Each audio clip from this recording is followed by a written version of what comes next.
عرب دیش کے سننے والوں کو فیض الحق کا سلام۔ اگر آپ گلف میں کہیں بھی رہتے ہیں اور آپ کے پاس ورلڈ کپ فین کارڈ ہے یا نہیں ہے، تب بھی آپ قطر جا سکتے ہیں۔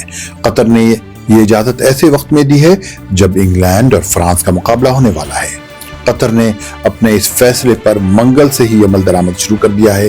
قطر کے انٹیریئر منسٹری نے اعلان کیا ہے کہ گلف کے ملکوں کے تمام شہری یا یہاں رہنے اور کام کرنے والے غیر ملکی اگر قطر آنا چاہیں تو آ سکتے ہیں۔ انہیں حیا کارڈ کی ضرورت نہیں، بس جس چیز کی ضرورت ہوگی وہ ہے گاڑی کی انٹری پرمٹ، جو قطر کی انٹیریئر منسٹری کی ویب سائٹ سے حاصل کی جا سکتی ہے۔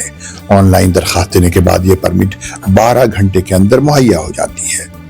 اگر آپ سعودی عرب، امارات، بحرین یا کویت میں رہتے ہیں اور قطر آنا چاہتے ہیں تو اس موقع سے فائدہ اٹھا لیں۔